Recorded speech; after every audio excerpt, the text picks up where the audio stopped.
The Radio Misfits Podcast Network. Hello, everyone, and welcome to the Planted with Sara Payan podcast. I'm Sara Payan, your host, and today, out of Atlanta, Georgia, I have the founder and editor-at-large, Fat Nugs magazine, Dustin Hoxworth. Dustin, welcome. I'm so happy. Yeah. How do you make all the noise and the clapping noise in the background? No, just Exactly. kidding. Thank you for having me on. I'm excited to be here. It's been nice to be chatting with you already. So I know. Yeah, for those of you listening, we just started talking right away, and I was like, wait a minute. We're getting into some good stuff. We need to start recording. that actually happens quite a bit. So I'm on podcasts relatively often, I guess. And usually once I see the person, we just start chatting and talking, and it leads to, and the next thing you know, they're like, oh shit, I totally forgot to hit record. So we have to kind of start over. But yeah, that's I'm really excited to be here. So thank you. Oh, same. I'm excited to have you here. We have a lot to talk about today. Oh boy. Yeah. I'll do my best. I promise. I know this is going to be fun. It's already been fun, so I know this is going to be fun. Oh, shit. Here we go. So first question that I always ask all my guests, what was your first cannabis experience? Oh gosh. It's sort of, there's a couple different ways to talk about this because as a kid growing up, I was exposed to cannabis from the earliest moments of my childhood because I have such a large military family background. There's like 22 family members that are either active or former military. So a lot of my uncles, my dad came back from Vietnam, and cannabis was just normal. Weed was just normal. It was normalized in my family because we had a lot of PTSD, and weed was really the only thing that kind of helped. So again, from the earliest moments of my childhood, I was exposed to it. Let's just say that. I saw it. I knew what it was. I knew what it smelled like. My uncles and my dad always smelled that way. So very early on, but I think you're probably talking more about my own personal sort of exposure to it from the consumption side. And that was probably around 9 years old. I have a brother who is 6 years older than me. And I came home one night from being at the skating rink with my friends in St. Louis, and that my parents were out of town, and the house was just filled with high school kids. And of course, everybody back in the late 70s, early 80s, that time, right? Things were just a little different, I think. Yeah. And the whole house was filled with weed. And they had to pass me up the stairs to get to my room I'm a kid, right? I'm a very young kid. And of course, as they're passing me, they're passing joints to myself and my friends and here, kid, hit this. It was one of those, right? Oh. It was not like it was never like something that I was looking for or trying to do. That never registered in my mind, but it was, here, kid, hit this. So that was probably the first exposure that I had to it as far as consuming. Regular consumption started in high school, though. So that was, 16, 17 years old, somewhere around there. Yeah.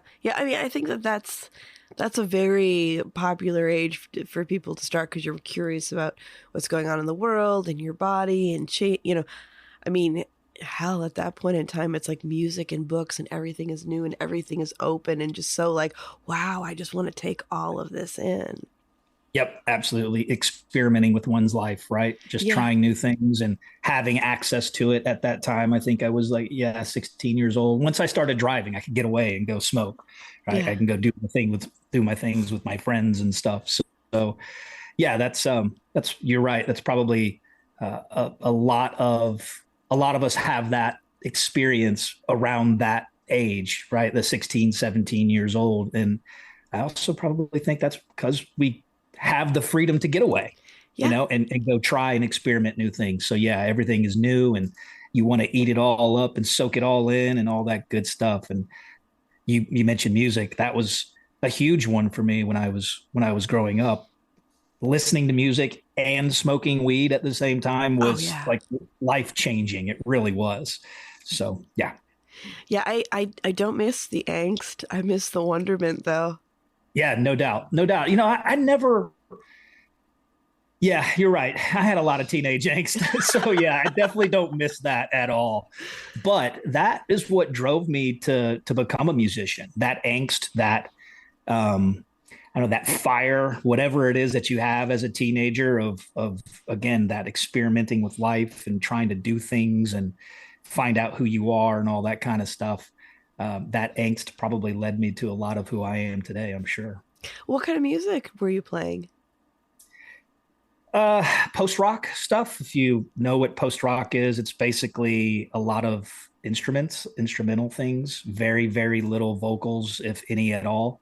Um, when people ask me to compare it to something, everyone always wants to compare music. Right.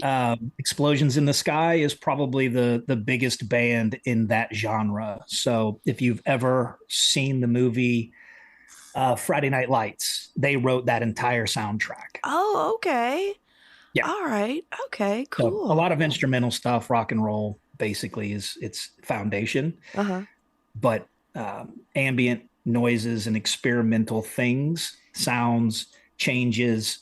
Um, it's just very different rock and roll, which is, perfect for my personality. So yeah, that's basically what it is. That's cool. That's cool. I love all music. I when I was out playing music, I was doing jazz, but it's kind of like there's definitely like a lot Love of jazz. connections. Me too. I was Love always more jazz. of a jazz and punk sort of girl, you Yes. know. Okay. Yeah. You and I could be friends. Absolutely. And and it's funny because with Jeff playing with like Further in the Dead and everything, everyone think that he's really like into jam band stuff and he appreciates it, but he's more of a prog rock guy because like Ah. we have a lot of Rush playing in our house. Okay.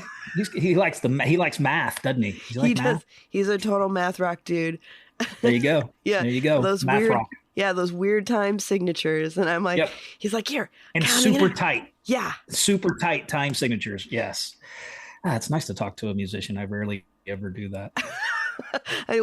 Oh, you should come visit us because we're always music all the time. And we've always got musicians Nice. over talking about stuff. It's That's weed awesome. and music all day Yeah. long. Yeah, that was my life for probably from the time that I was maybe 17, 18 years old. And I'd played my first, there's photos of me on my dad's lap in my diapers playing bongos.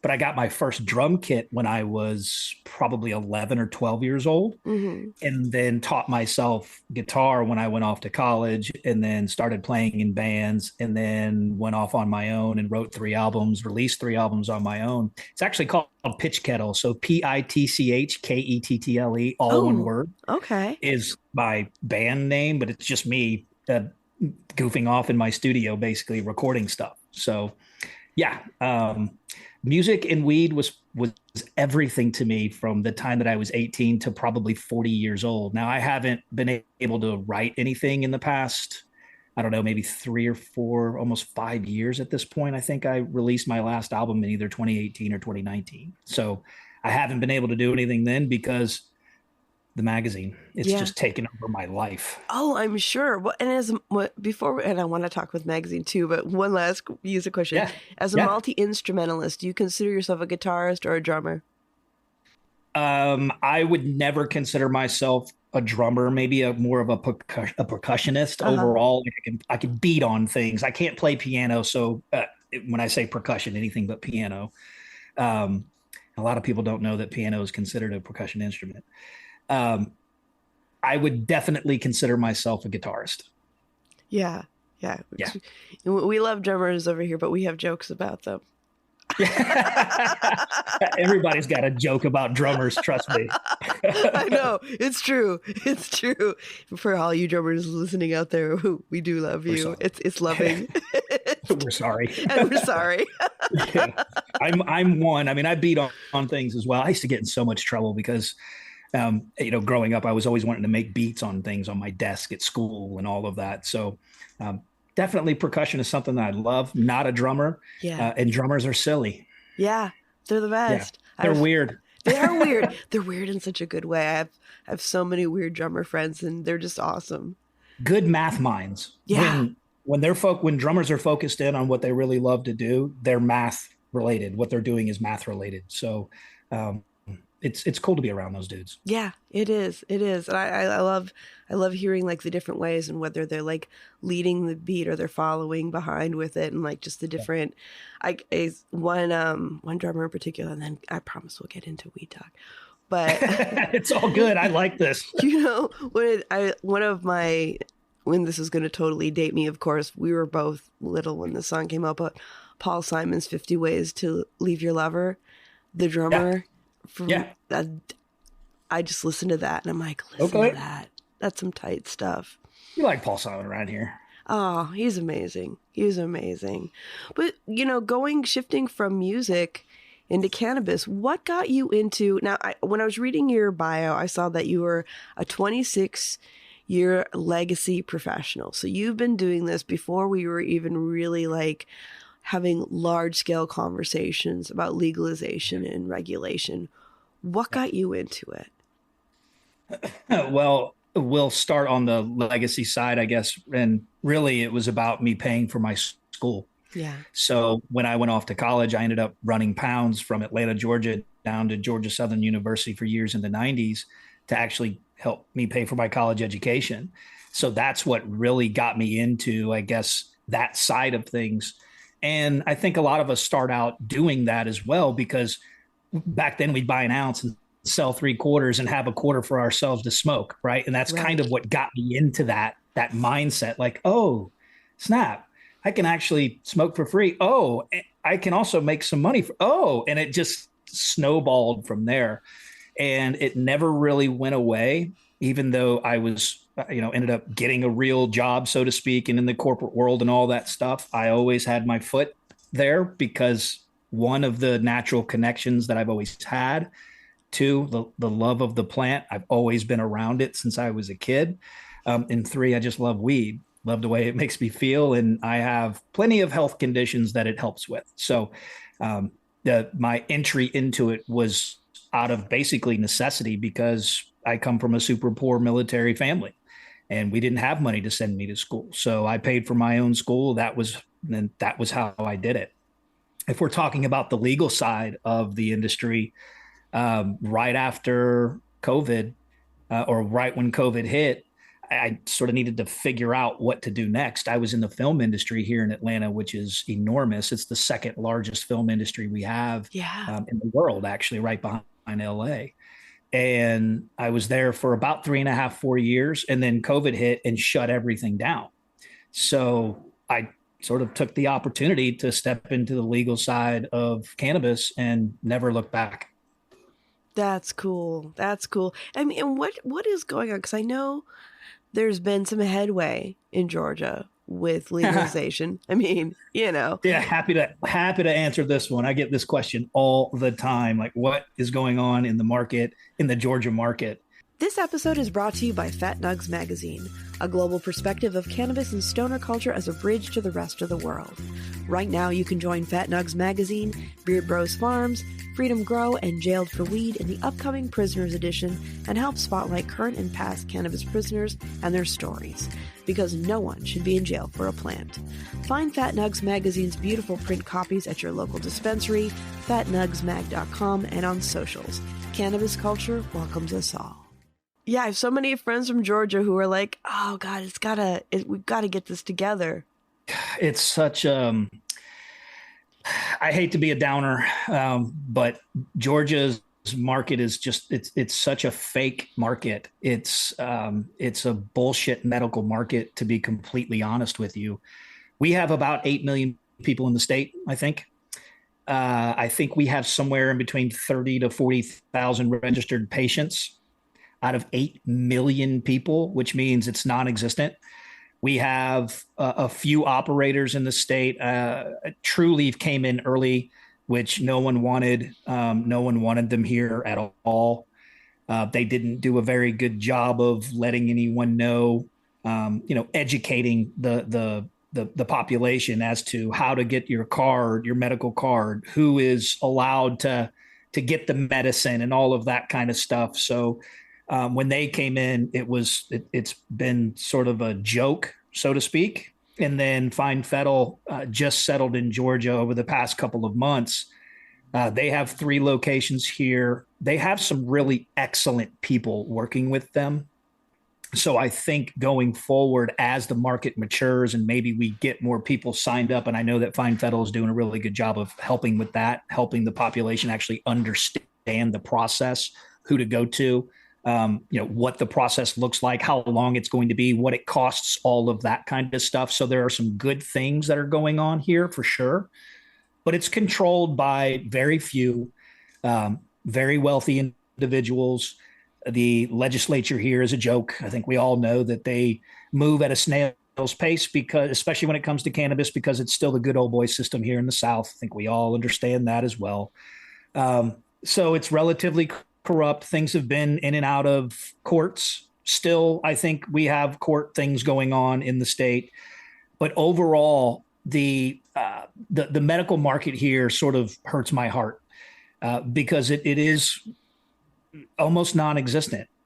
We still struggle to get the message out as to how to get your medical cards, where to go and shop, what to shop for. What a lot of people don't even know that we have a medical market here at all, and that it's legal for, on the medical side, or the medicinal side, or whatever you want, whatever they're calling it these days. And that's a huge problem. No one knows that it actually exists. So when we have when I have these conversations, people are like, "Oh, it's legal in Georgia," and these are people that live here. Yeah, and people that I run into on a regular basis, and I'm like, "Yeah, it's legal." And here's the 14 or 15 things I think you qualify for. If you have these certain conditions, you can qualify to get it. And then the conversation turns to, "Oh, but there's no combustion allowed. So there's no flower in the state. There's no vaping or anything like that, right? There's no pens that you can, smoke oils out of or anything." So you're looking at tinctures, topicals, and gummies. That's basically what the state offers its medical patients, which, again, is a joke. I think we all know that. So the overall market here is a sort of a sham, and it's what really solidified that it is a sham for me is that late last year, we were seeing these articles come out for Georgia, for the cannabis market here, for the medical market, saying that huge breakthroughs in the way the state is going to be operating. And that huge breakthrough was they were going to allow local pharmacies to dispense medical cannabis products. And everybody was like, "Oh, well, that could be a good idea, because there are a lot of local pharmacies. We don't just have to rely on a dispensary system, right? We don't have to rely on specific retailers. We can get this far and wide and spread throughout the entire state fairly quickly." Well, that was being pushed. That narrative was being pushed over and over and over again for months. And then all of a sudden, out of nowhere, we see that I think it was the DEA pushed back and said, "We'll arrest all of them if they try to sell out of their local pharmacies." So that whole idea just kind of disappeared and went up in smoke. And it just reinforces, who is in control here. And that's why I call it a sham, because this market does not serve the people. It's not really helping the way that it should. It's nothing like what anyone thought it was going to be. And they continue to drag their feet on making any real changes to actually help people. So it's unfortunate that we have what we have here. I do have the hope within the next couple of years that they'll give us a little bit of rope, so to speak. Please, can I have some oil? Can I please, grovel for the things that you're going to give me, you wealthy piece of turd? Anyway, so I think within the next couple of years, hopefully we'll, be able to have flower in the state, but who knows? I think a lot of what we have is a lot of hemp in the state, and I'm a big fan of hemp. I think people have to have access, right? Yeah. I think it's important. and hemp and cannabis are the same plant anyway. It's just, a little bit focused here and there, makes it a little bit different. But Truth. it's nice to at least have the option, I guess, that people can go and get their hemp-based products. I use a hemp-based product every day as well, a CBD, CBG, CBN tincture. So, we have a market here. The legal medical cannabis market is a sham. The hemp market is pretty strong, and that's kind of what we have right now. And of course, the legacy market is super strong. Yeah. Oh, I'm sure. Well, and that's the thing. Like, I think, when we're constantly kind of baiting hemp against cannabis, I don't think that that's the solution. Oh, it's terrible. It's such a terrible thing. It really is. It is. I didn't cut you off. Oh, no. You're fine. But, one of the things that I worry about, and, it's like our podcast is actually sponsored by Yerma's Choice CBD, which is done by the original Cornbread Mafia guys up in Kentucky. Yeah. Yeah, we had them in our legacy edition. Oh, Bickett and Boone? Yeah, Bickett and Boone. I love those guys. They're wonderful. We actually did an interview. Gosh, where is it? I need to find it. I'll find it and see if I can send it to you. Or if you go to the website and just look at our legacy edition, you'll see it in there. We did an interview. They're amazing, and the quality is there, and that's what I want consumers to know, is that, it's. I mean, I don't have any problems with hemp. What I have problems with is the fact that with some of these hemp companies, because I don't like over-regulation, but under-regulation also concerns me. Sure. Absolutely. Well, we're not regulating in the right ways, right? Exactly. We're not testing properly for heavy metals and pesticides and, those types of things that can actually do us harm. Yeah. I am not a proponent of D8, but if it's done properly and it's clean and people want it, then it has to be. And that's just all there is to it. And there's going to be a way for people to get it. So can we please make it clean? Yes. Can we please make it safe? Yeah. Please. Can we please focus on the right regulations to actually help consumers? My God, people, this isn't hard. It's not rocket science. It is science, but it's not rocket science. And we can do this properly. That's it. And when we look at policy and government, I mean, one of the things that I've learned just traveling throughout the country, I do policy work here in California, and it's not that policy is based. I'm sorry. I know. I've been doing it since I was co-chair of the legalization task force in San Francisco, and it's like all common. I can't.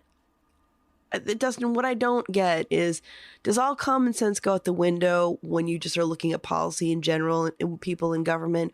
Or is it just when they start to look at cannabis? Because it's not based on fact. It's based on every policy in every state is based on state culture, which is super strong, and stigma. And they don't get people. And when they get people in, to get information, is people who have financial interests, not people who actually have knowledge. And then they wonder, what kind of skin do you have in the game? Like when you're saying that combustibles aren't allowed, they should have had a conversation with somebody, like myself. I've been an educator and working with doctors and nurses in hospitals for over a decade, and talking about the way that the different ways that we take in cannabis affects us differently and work better for some people than others. Yeah, you shouldn't. I mean, I don't think you should be like constantly chain smoking joints all day to deal with your pain. That's not efficient. But as a rescue for relaxation, that's great. If you've got something you need a longer window of relief, of course an edible is going to be more appropriate. But let the individual decide that. Yeah, it's not for us to decide what isn't proper use when it comes to people's medications. It's just not, especially when it comes to cannabis, because cannabis isn't going to kill you, right? It's not going to kill you just smoking. You can't smoke enough joints to kill you. No. So, you nailed it with first the question: is it just in cannabis when it comes to them screwing things up? And by them, I mean the government. Or is it everything? It's honestly everything in this country, and I think we know that. And I think if you look at any and most policy, period, is based on good intention at first. Totally. Sort of. Normally, if it's what you believe in. Let's just say that. Yeah. That's very diplomatic of you. Yeah. But sometimes I sit on the fence and look at both sides sometimes, right? Right. You have to. Um, but the problem is, as the process goes on, and you know this, more and more hands get involved, more and more people get involved, more and more voices get involved. They don't necessarily have, and I'm just speaking in general, not just cannabis. They don't necessarily have whatever that industry is. They don't necessarily have its good in their intentions, right? They're not really. They might not be there to uplift that particular industry. They're looking at it from a different angle, and a lot of those angles come from what is the ramifications of this policy on money. Who is the money going to go to? Where is the money coming from? How is the money going to be spent? And do I and my people that I know, are they going to benefit from this? Right. And that's where we have huge issues with all policy in this country, because it's money for the most part is that top three sort of it's in the top three list of why things are passed, period. Money always is in the top three. So you can never get away from it. That's every industry here and every lawmaker here is in that boat. So when it comes to cannabis, you hit it. We have extra things on top of that, right? We're now dealing with stigma, which lawmakers have because most lawmakers in this country are older. Right. So they're going to have these ingrained things that they've seen from back in the 50s and 60s and earlier than that as well. So we're looking at a situation when it comes to cannabis where we have everyone's foot on our throat all the time from every direction. And then you worry about the people who are coming in with money intentions only and don't care about the plant. They don't care about the people. They don't care about patients. They don't care about any of that shit. And it's about the money. So then everything gets manipulated while the shoe is on our throat, while they're stepping on our throats. And we don't have the capabilities to fight back as an industry, as smaller operators, because we don't have the money. The money is all within about 5 or 6 companies that, our corporate cannabis companies in this situation, where they have all the money to spend. So they get all the money to lobby. They get to control things. And what has happened is what you're seeing is they go into each state, and a lot of these people are lobbying against things like home grow and caregiver rights, right? Or extremely limited licensed states like Florida and Trulieve. So these are issues that they absolutely span our entire country and every possible industry that we have. Everything is based, money is top 3 choice as to why we're doing what we're doing. But cannabis is even more so. And it's because we don't have the control, we don't have the money, we don't have the voice as the small operator who understands cannabis, loves the plant, supports the community. So all the good people are down here fighting and struggling for scraps as normal, while the few who are wealthy are getting to sort of make those policy decisions and affect everyone. So that's what we get. So you nailed it. Between money and stigma, we get sort of screwed. Luckily, we have a lot of excellent people in the industry that are fighting for the right things, advocating for the right things, doing the right things. And I have a lot of conversations throughout the day, and I just had one right before this, and everything to me in this industry is about good people doing good things.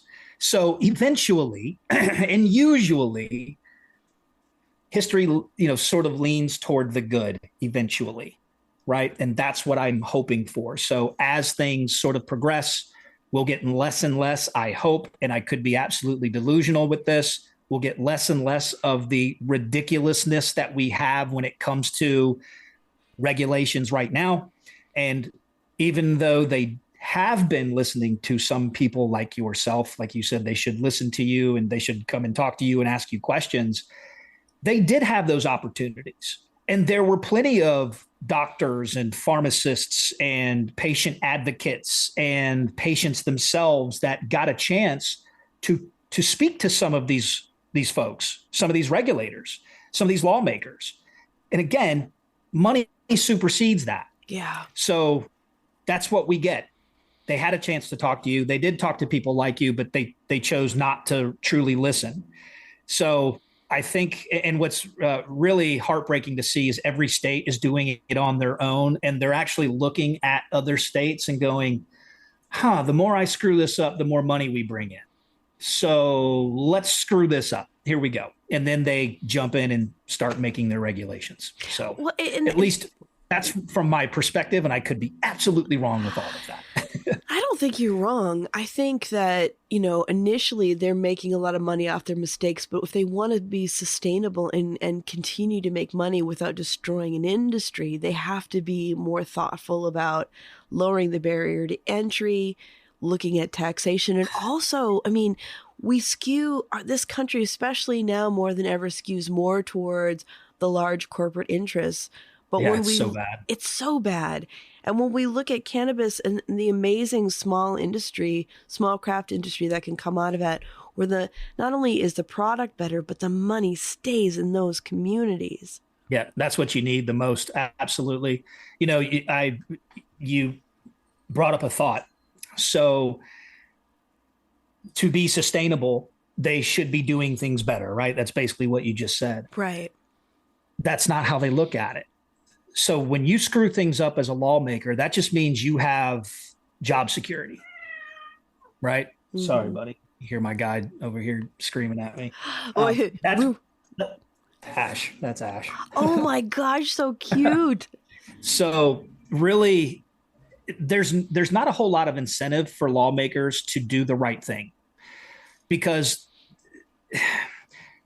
money is still going to control who is going to win that seat. Most of the time, the exposure, the media exposure, all of that kind of stuff is controlled by money. So there's really nothing for lawmakers to push them to do the right thing. It allows them to then have job security to say, oh, we screwed that up. Let's fix this time. Let's do this one different. And it just kind of snowballs like that. And now we have a backlog of things that need to be fixed all over the place in every industry that never get fixed ever, because there's no incentive for lawmakers to actually do a good job anymore. It's just not there. And in cannabis, it looks like it's worse than ever. It really does, because we have 36 states, 38 states medical, where it's medical, where it's legal in some way. Right. And every single one of them is doing it a different way, sort of, slightly, and it's all wrong. Most of it is absolutely wrong. There are bits and pieces of it that are absolutely amazing, but then the majority of it is like, what is this? Why is this in here? Why do you care about 10 milligrams? Why? You know what I mean? Yeah. Why are you doing these ridiculous things that just don't belong around cannabis? And again, we go back to the money. So I'll get off my soapbox. You just saw Ash. Let me show you something. So in the pet and animal edition, I don't know if you saw this one or not yet. Oh yeah, I was looking through that this morning, actually. He is in here somewhere. I'll find it eventually. But anyway, let's go ahead and keep talking. I don't want to delay the show because I'm looking for my cat. No, I love that. We're cat people too. We've got a big rag doll named Jasper. And I love rag dolls. There he is, right there. So that's his spread. Look at him. He's so cute. Big rag doll fan. I love how you pick him up and they just go limp. Oh yeah. This is such a cool little thing. He does. And the beautiful thing with Jasper is he's so sweet that people offer to cat sit, so we never have to worry. That's nice. Yeah, they're always like, I want to hang out with that big ball of fluff for the weekend. And he's like, I'll make it worth your while. I will cuddle you till you can't cuddle anymore. Hell yeah. I love it. There's nothing like a cat cuddle. That's true. It's so true. But going back to the policy stuff, I just feel like when we look at cannabis policy, it's not just about cannabis. It's a very micro thing. We look at the opportunity to do business in a different way. Like we can have, and some people may be like, oh, Sarah, why would you say this? But we can have compassionate capitalism where people are making money and doing well and then doing good. Why people, if they questioned why you said that, those people suck. Are you kidding me? That's exactly what is needed in the country, in every industry. And that's really how our country should work, because a lot of us, like human beings, should be, and a lot of times are empathetic and compassionate creatures. Why aren't we running our businesses this way? Right. And we were seeing a lot more of that, like especially here in the 215 days, the amount of support that went out into the community from the money that was being made from the dispensaries was enormous. And a lot of that went away when we got into legalization, and there were things that we weren't able to do. Like I remember the company that I work for, we wanted to give to other nonprofits and things like that, and they weren't even able to accept our donations. So we need to change that, and we need to have that as like when states decide to go online with their cannabis programs, and they're still doing this whole thing about the green rush and this like financial panacea that's going to save the rest of the state from all the things that they've fucked up. But that is not how it works, and we need to have every company. It's not how it should work either. No. You shouldn't look at cannabis as your green rush to fix all the shit that you have broken. Yeah. Are you fucking kidding me right now? That's the exact opposite of what it should be. Yep. You shouldn't be taking from this industry. You shouldn't even be taxing the goddamn industry, to be honest with you. You should have stepped out of the way 50 plus years ago and said, you know what? We're tired of supporting racist lies. And that's what every single cannabis law is based on. Lies and racist bullshit. Period. Yep. Everything else is after that. Yep. Because we made our first laws based on those two things. Lies and racist fucking nonsense. Excuse my language. Oh, no, you're fine. And from here and now we have everything else for cannabis, right? That's where everything else stems from. All the government should be doing at this point when it comes to cannabis, and I'm dead serious with this, is standing up in front of everyone, whoever the next fucking president is, should get on TV and say, yo, we made a huge mistake. And we've been doing this for, 100 years now. We're going to get out of the way. We're going to stop supporting racist fucking bullshit here. And guess what? Do what you have to do with cannabis. It's a fucking plant. It grows from the ground, just like broccoli. Have at it. That's what should happen here. And then we can come in with some real regs to make sure that people are safe. Yeah. After that, do your thing, right? And that's as simple as it needs to be. And that is the harsh truth, that our government is just backing racist bullshit. Amen. That's it. And they could save so much money on enforcement. We could be looking at, we wouldn't be having these articles coming out about people lab shopping, because we would have standardized labs that should be overseen by a government body. I mean, that's it. And then be able to, shit, Dustin, I don't want to live in the land of mids. I don't want to live I understand that, we're going to have. Nobody wants corporate boof, dude. No. Nobody.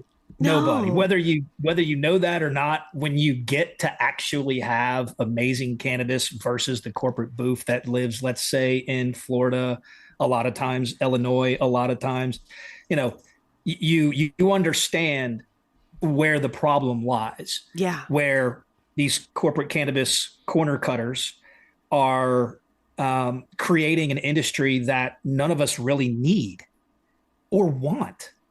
Are you looking for a lasting, meaningful way to connect with your audience and highlight your brand? Well, listen up, because Planted with Sara Payan is taking on new sponsors. Here's a powerful stat. 20% of listeners are more likely to support brands they hear about on a trusted podcast. And 60% actually look up that product after hearing about it. That's the power of podcasting. Planted with Sara has a unique draw. With remarkable guests, we attract and engage audience that spans all sides of the cannabis spectrum. Picture your message reaching these listeners time and again. Podcast ads are evergreen, meaning your brand stays relevant as new audiences discover and binge past episodes. It's a long-term investment that keeps on giving. If you're looking for a targeted, passionate audience with lasting impact, the right listeners are here waiting to meet your brand. Visit plantedwithsara.com to get a copy of our sponsorship deck today. Yeah. We don't want to smoke your corporate booth. We don't want to smoke your mids. Leave us alone, you know? So the regulations and lawmakers have really done a bang up job of helping these corporate cannabis companies really do that kind of stuff and control whole markets. And nobody wants to do that. Nobody wants to support corporate booth. And if you do, you're a suit at the top of that corporate booth. That's the person who wants to support that. And you probably everybody don't smoke it. Exactly. You know, and they look down upon us and they call us, stoners in a negative way and, that kind of stuff. So, but the thing that always gets me about that, like I've been at many functions and I'm not going to name names. And actually sometimes I don't remember their names because you and I have talked about how I forget these things. But it'd be somebody who's like, oh, I don't partake. But their nose is like 2 powdered donuts. Like, what is that about? There's been plenty of people in my life to come through my life that have done a lot of blow and not smoke weed. And I've always thought that was like the weirdest thing that a human could do is shove a bunch of blow up your nose, but you're not going to eat a gummy or smoke some weed or, okay. All right. Okay. Whatever you want to do. Not to compare the two because we know there's no comparison. But I mean, I don't get it either, especially if you are actually running a cannabis company, right? That is just the most asinine thing I could think of is that's funny the way you put it. 2 powdered donuts. That's fucking hilarious. I'm like, wait, you've got a problem with cannabis and you're looking down. Nobody's ever like, you can get a little energy. You need a little energy. You can get a little energy with a little bit of THC. Like that shit'll kill you. That you've got going on there. Yeah. Like, you're looking at a heart attack, buddy, and try not to do it over 45 years old because you'll drop dead. Yeah. Yeah. And I'm like, so who's doing the dangerous thing that we should be kind of like slightly suspect? I don't know. Yeah. Yeah, no doubt. And it is weird that people like that actually run cannabis companies at this point. Yeah. Well, it's kind of like I ran into a friend at a conference in New York the other year, and they're like, what do we do? How do we talk to these corporate, these C-level corporate people and get them to understand, the importance of quality and small business and the heart of what we do, all that. And understanding all the community and culture side of cannabis is extremely important. It is. But I turned around and I just said to them, I said, how do you argue with the coked up day trader? Yeah. Yeah, no doubt. No, that's an excellent question. And that's a funny way to answer that. I like that. It was like, yeah, you're spot on. Yeah, you're absolutely right. It's there's no talking to them. There's really not. And I've had this exact conversation where people are like, I never want to work for corporate cannabis, but if I had the chance, I would love to go in and try to change things for the better. And I'm like, but you won't. It's just not how it works. And the people with all the money sitting on top of things aren't going to allow you to change anything within their company. It's just not going to happen.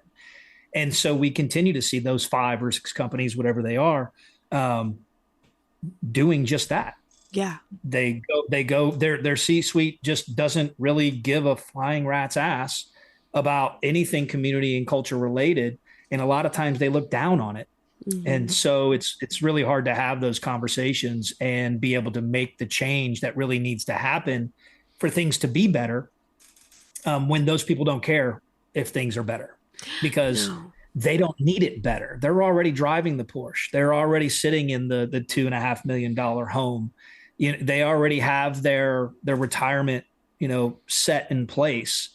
they don't need anything to change. And that's really how that's sort of indicative of our country overall, is the people in charge don't really need the change, right? It's all of us that need it because we want lives that are better. We want things that are better for us. And to get that, those changes have to go through the people that have to actually allow us to make the change. And they don't care.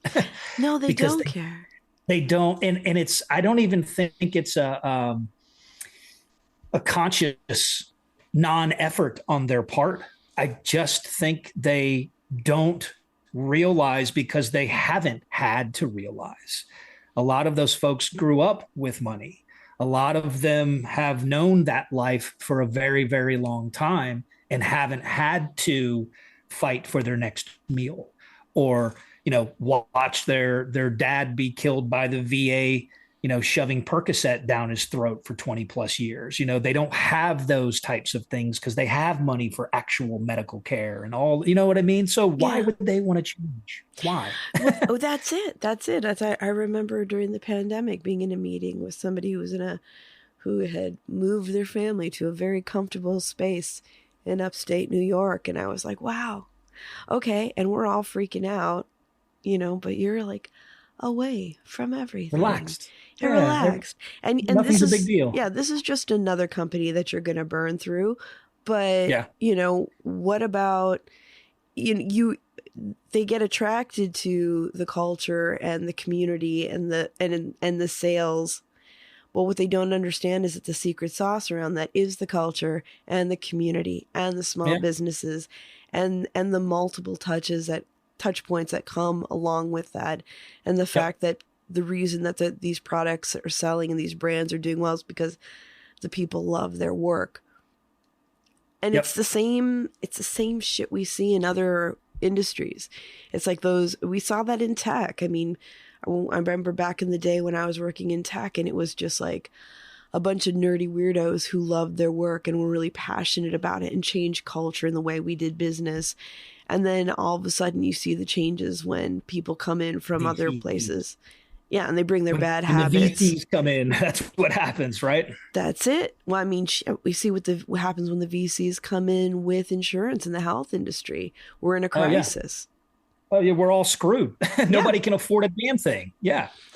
Yeah, so we need to, I mean, and it's like if there's anybody with a VC listening, I'm not trying to take away your money. I'm trying to get you thoughtful.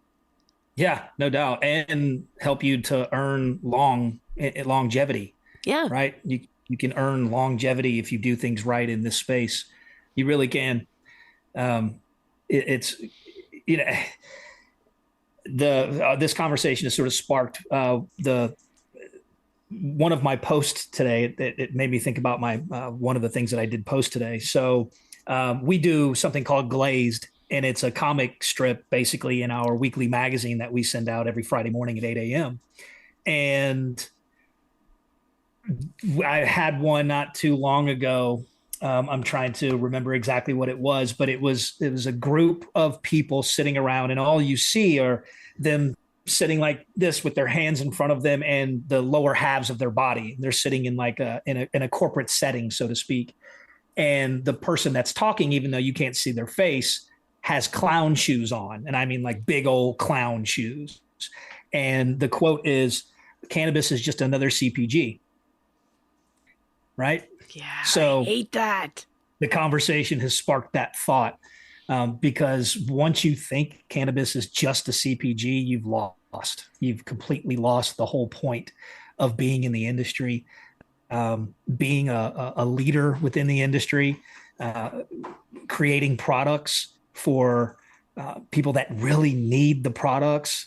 You lose everything when you just call it a CPG. And the cocaine donut guys that you're talking about, we can go back to them. Maybe we should start a band called Cocaine Donuts. Right? Or is that an album name? I'm not sure. Yeah, no doubt. I like it either way. That's sort of the same mindset. It's all of that rolled in. The clown shoes with people who think it's a CPG, with your cocaine cowboys, and all of that sort of rolled up into one. It's kind of weird that that's part of the industry that we have here.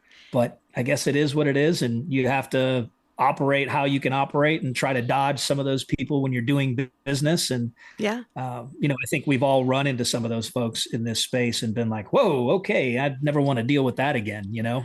Yeah, luckily most of the time it's on LinkedIn, so I can really do a deep pivot without even worrying about it. I'm like, all right, good to know. See, I absolutely love LinkedIn, by the way, for cannabis. It's where I launched Fat Nugs magazine from day one anyway. Mm-hmm. And you learn a lot. You really do. If you pay attention, you can learn from some of the greatest cannabis minds. Some very, very smart people are on LinkedIn, but you also get to see some of the train wreck stuff too. So it can be both edutainment, right? It's educational and entertainment. Yeah, that's what we do. That's what we do here at Fat Nugs as well is edutainment. It's so important. It's so important because it pushes the conversation. Conversation is normalization. And, when we do look at when people are looking at a CPG or getting into formula retail, and then they're like, wait a minute, cannabis sells itself. What's happening? Why am I not making the numbers that I was supposed to? It's like, well, yeah. When I first heard that, is that stupid? The cannabis sells itself. I was like, what? Where? Yeah. And by whom? What the hell are you talking about? I mean, good Lord, there's so much that goes into cannabis and selling even from the legacy side of things, the traditional side of things. Like, you needed fire. After when the 2000s hit, back in the 90s, we were all still smoking brick weed for the most part. Oh, you got what you got and you were happy. Exactly. Yeah. Whatever you could get your hands on. Absolutely. But when there started to actually be great weed around, you had to know what you were doing. Yeah. You really did. You had to know, well, at least come up with a name or two to call your weed that you had. It's probably not right, but weed does not sell itself. We all know cannabis does not sell itself. You can look at companies all day long that have that mindset, and you can see that they've lost billions of dollars already in this space, billions. And that's investor money, not their own money. So they don't really care anyway. Yeah. Yeah. Well, and that's the thing that always gets me, because then the companies that could really use that money don't get it, and don't even get me started on that. I see companies all day long. I talk to brands all day long who have phenomenal product and can do nothing with it because they just don't have the backing that they need to get it jump started. And that's what we have to, a lot of times that's what you need in this country to get off the ground, is a big chunk of change to do what you got to do. Right. And most of us are poor, especially in cannabis. So most of us kind of flounder around in our kitchens making our edibles and, trying to figure out a way to launch this company for a very long time, and it's admirable, tough work, but a lot of times it's a failure, and that sucks. So we need the capital to come back, but what we need is smart capital. We don't need these people that, have these big egos that come in and say, make me millions of dollars this year. Here's the money that you need. You need people that understand the plant. You need people to understand what the mission is. You need to understand what advocacy is. You need to understand the landscape and what we're dealing with when it comes to lawmakers and the stupid stigma that we constantly have to get over everywhere we go. Yeah. If you come into the space with a lot of money and you're wanting to actually do good and make money, that is possible. But if you come into the space with money just for more money, you're gonna fucking lose. And we've seen it over and over again. So we need smart money to come here. Smart money that understands the long game. Yeah, it is a long game with cannabis. Yeah, because that was one of the biggest things people would people don't ask me as much anymore, but for years people were like, what should I invest in? What should I do? I want to get in early. And I'm like, well, you need to know that if you get in, you have to stay. There's no getting out. Yeah. There's no getting out. There's no flipping it. There's, people haven't been making mad cash since we were, flipping pounds for $3,000, but you were also worried about going to, the feds coming at your doorstep.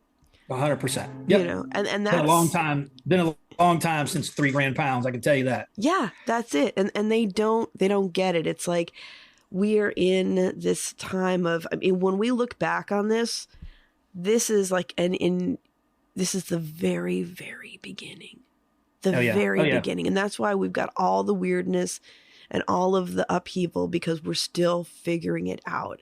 And if they want to stay, we can't have where these investors are coming in, investing big money, and then all of a sudden they want everything back. And that ends up shutting down a company and screwing over a lot of other people in the industry as well.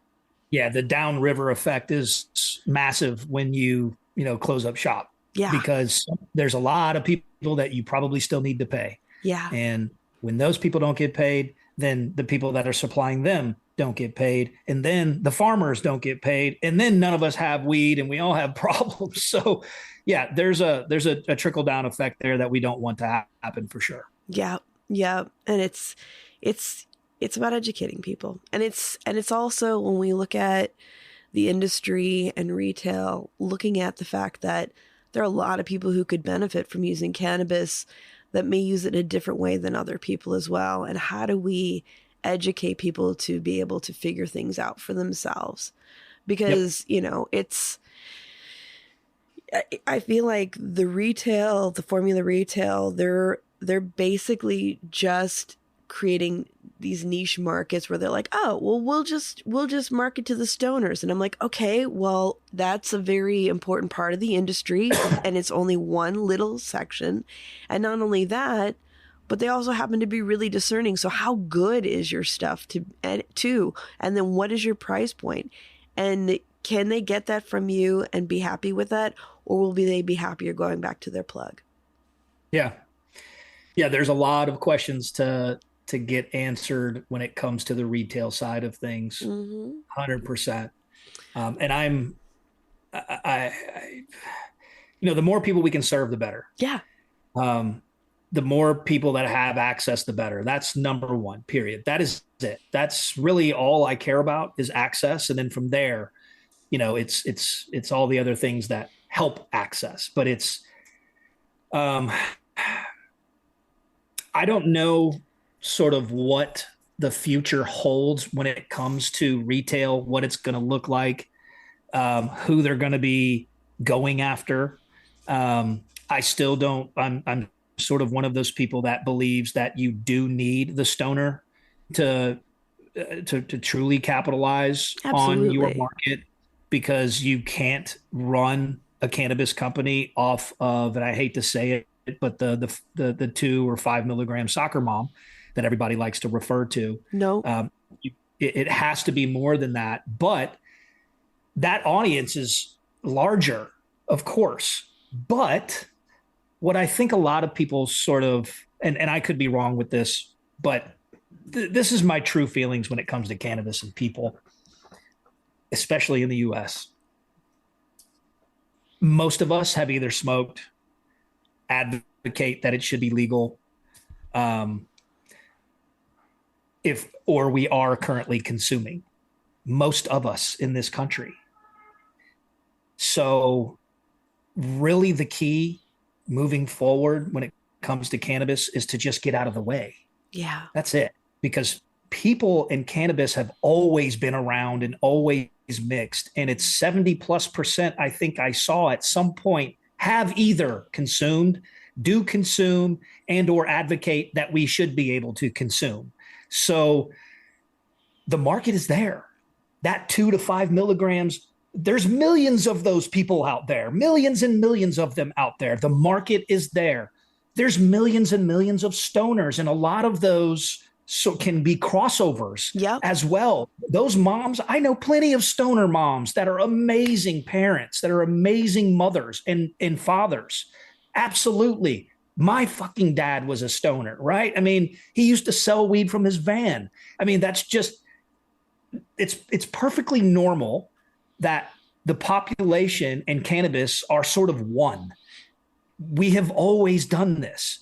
It's just always been quiet, right? It's always been a subculture. So the market exists. It doesn't matter if it's a 2 milligram, whatever, or if it's a CBG and CBN tincture. It doesn't matter. No, it's there. it's from the stoner all the way down to your grandmother who wants to try weed again because she saw it in the 60s, right, for the first time. It's all there. It really is.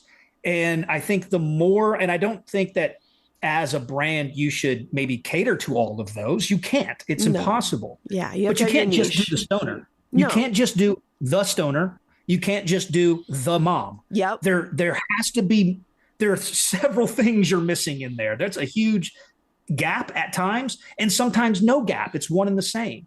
So yeah, figure out a couple of those markets to serve and serve them well. It's true. It's true. You're so right, because it's a broad spectrum of people that will use it in different ways and benefit from it. And going back to when you're talking about parents, it reminds me of Ngaio Bilam, and he has this thing. Do you know Ngaio? I don't know him, but I know of him. So he's been a friend for years, and he's a really, really funny guy. And so when he does his bit about being a parent who smokes, and he's like, I'm the best parent when I smoke. He's like, I'm the one. Kids are like, I want to go to an animated, movie. I want to go to the movies and see this animated show. Yeah, let's go get me some gummies. It's like, make sure they're really soft. You're like, go to the snack bar and let's get some popcorn and some candy. Yeah, and like, exactly. We'll hang out, Stoner parents are cool parents. They are. They're so chill. I wish my parents had been. Yeah, I grew up around that. So it was, again, completely normalized. I always, when your dad and your uncles look like Cheech and Chong, and I mean that in every sense of the word, I'm not kidding. Uh-huh. Every dude in my family, when I was growing up, looked like Cheech and Chong. It's just how it was. So I guess I was always around the cool stoner parents, I guess. Even yeah. It didn't seem that way. All I know is that my mom used to like it, and then she had a bad experience, so she stopped. But when we were when we were asleep, sometimes she'd have a friend come over and they'd smoke. But my father wasn't allowed to, because she said he was useless when he was high. So, but I didn't hear this until like years Funny. Later. But going to Fat Nugs, like, your magazine it's just so vibrant, and it's really, you create good conversation, but you have all that creativity and art that's going into it too. And I know, like, we're getting close to the end of our episode, but I really want to talk more about that too, because it's become very popular. And a lot of our listeners, if you haven't checked out Fat Nugs yet, you really should. I think the first one that I saw was the one where you did a lot of women in the industry, and you did the whole, was that the 420 issue? 420 is from last year. It was all women's 420 edition. Yep.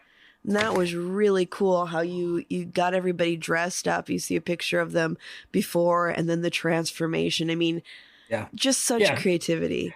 Dude, just doing something different. And when I was first building this thing, I realized, because we're an ICP, an independent cannabis publication, I sort of realized that to its fullest. And I had to remind myself that I'm in control. Like, no one is telling me what I can and can't do here. Yeah. Oh my God, this is crazy. Here we go. And it just allowed the thing, whatever that creative thing, to sort of just flow. And so whatever crazy idea or whatever different idea that comes up, we can actually do it. And not to say that it's crazy, but have you ever heard of a all women's 420 edition in this industry? Ever? Because I haven't. So I was like, why don't we do a 420 edition and just promote the hell out of some dope women? And the whole team, because, well, probably not just because, but most of my team is they're women.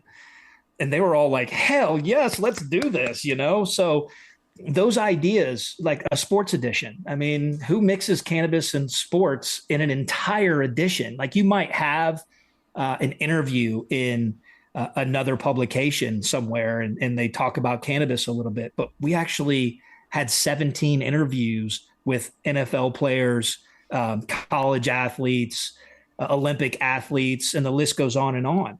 So we're able to do things here because we don't have any backers, because no one invests in us.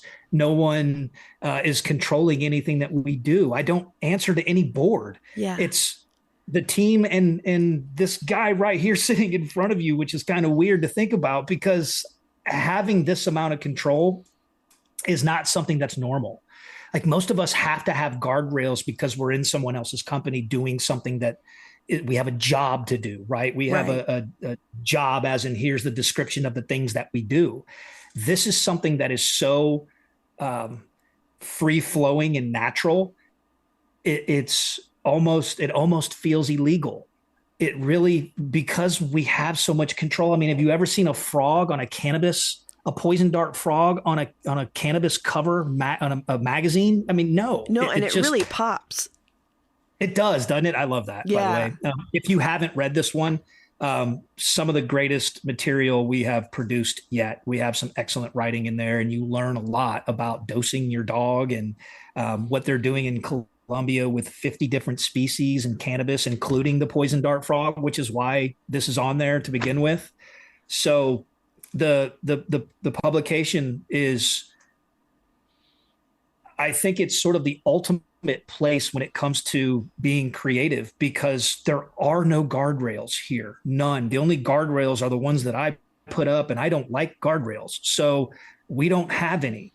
Yes, we have some standards and some, brand standards, so to speak, but otherwise everything that we get to do here is just free flowing. And hey, I want to do this. That's dope. Go do that. That's awesome. That's the conversation. That's how it goes. It doesn't run through multiple layers of managers and investors or bosses or whatever the case may be. Mm-hmm. So from, our designer to our editor in chief to our operations officer, all of us have this inherent freedom to do what we want to do to make the publication what it is.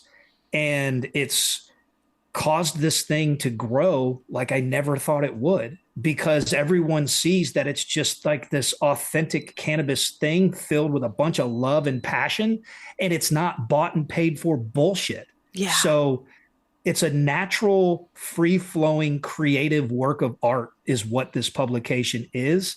And overall, all of that art is to do one thing, which is to uplift this plant into its rightful place into society. So really what we're talking about is it's a magazine of advocacy. I love that. I love what you're doing. And I know we've gone to some dark places. Yeah, we talked a lot of shit. Now let's get happy over here. Yeah, let's do it, because along with it, we got to balance it out because there's a lot of good stuff going on. But and in that spirit, what are you excited about and what are you hopeful about in the future? So it just from the small things, like on the daily stuff, I got to talk to Ed Rosenthal. I love Ed. He's my neighbor. And that's God, you're lucky. I'd never had a chance. And being from Atlanta, being poor, coming from a military family, not having anything, never thinking that I was ever going to like do anything special or whatever. Talking to someone like Ed is special to me, So that's some of the stuff that I look forward to. Those conversations, those moments for me to learn and soak up from people that have been driving a lot of cannabis before I even knew what the word was. So that is something that I look forward to. Something else that I'm very, very hopeful for, and hopefully sooner rather than later, is that our distribution just continues to grow and that more and more eyeballs and people actually have the physical copy in their hands and get to see what I believe is true cannabis in its glory. It's all positive, supportive, helpful, and uplifting, because that's where I come from when it comes to cannabis. Mm-hmm. Cannabis always helped my family with PTSD. It helped me to get my education, pay for my education. It's helped me to make friends. It's helped me to build a community. Everything has always been positive around cannabis, except for that time where we got robbed and held up and all that kind of stuff back in the day, but always positive for the most part, right? So what you get from the publication is just that. It's real cannabis, it's authentic cannabis, and it's positive and hopeful and supportive and uplifting and all the things that a lot of us, and I think in this space, really want when it comes to cannabis. We deal with so much garbage throughout our days that lighting that joint or having that gummy or enjoying that cannabis infused beverage is something that is a true positive for a lot of us. So I'm just reflecting back. The community is really what we're doing here, and it's a cool thing. So hopefully, I get to look forward to seeing more and more people have this thing all over the world. I mean, we've been in 6 countries already, and we've had individual orders for boxes of magazines from 6 different countries at times. And it's humbling and mind blowing all at the same time. And it's exciting and weird. It's all the things, but I really do. My 2 hopes are I get to continue having amazing conversations with fantastic cannabis people. I get to have conversations with you. That's fucking dope. I mean, it's having all of these different conversations that I get to have on a daily basis is something I really look forward to. And then getting the distribution, having that thing really sort of, I hope, take over. I sort of live by that 1,000 thing, we get 1,000 subscribers, 1,000 retailers, that kind of thing. That's sort of the overall goal. So that's what I'm looking forward to. That's awesome. I just, thank you for putting out your creativity and creating more conversations and being a bright light in what we're doing, because we need more of what you're putting out there. There's a lot. Oh, absolutely.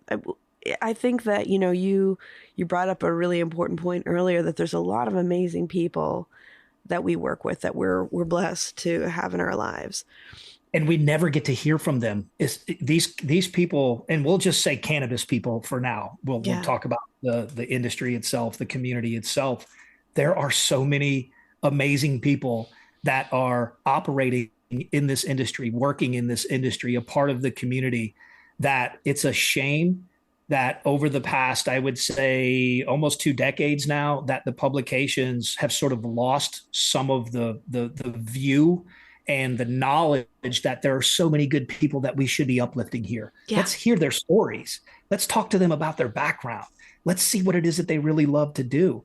And we do that stuff for free, by the way. So, we don't do any pay to play bullshit here. We didn't get into any of the minutia stuff about the publication itself, but we don't do pay to play stuff. I don't allow companies to come here and sort of bully us with their cash and say, let me get an advertorial inside your magazine and my CEO on the front cover, here's 10 G's. We just don't do that kind of stuff. So we write about things that we love and that we are passionate about and that we truly want to know about. So interviewing people and featuring them is just a natural part of being, I believe, in the media space in cannabis, because people in the plant go together. That's just how it is. So let's feature people. So every single week in our Friday weekly magazine that comes out at 8 a.m., we feature no less than 3 people. And I just do this. I just have these conversations. I send questions. I ask for photos. I get to know who they are, all of that kind of stuff. And then I get to push that out and share it to a bunch of folks who have never seen them before. And yes, the people in this industry are phenomenal. There's a ton of them. Let's feature them. Let's show them, let's give their voice some uplifting, right? Let's give them a blowhorn for a minute or 2 and give everybody a chance to be known, to be seen, to be heard.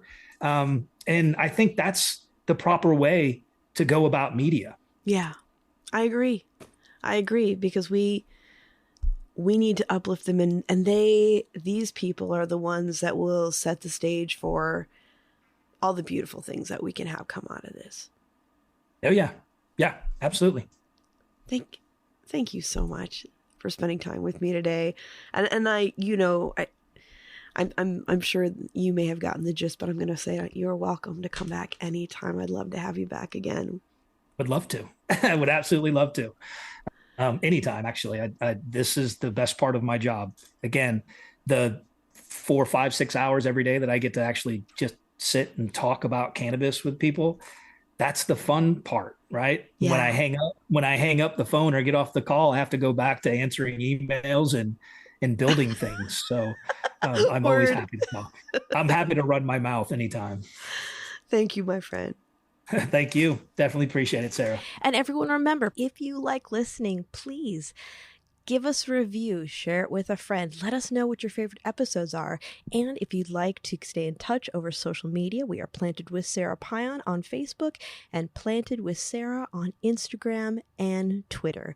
You can also go to our website, www.plantedwithsara.com, or listen to us on our parent network, Radio Misfits Network, where there are other great podcasts, like one of my favorites, the Winemakers Podcast. So check it out. You can listen to Planted wherever you listen to your favorite podcast, whether that's Pandora, Spotify, Amazon, Google, Apple, Stitcher. Tune in. We are there. So join us. And until next time, stay curious, stay safe, and remember, it's a wild world out there. Be good to one another. Until next time, take care.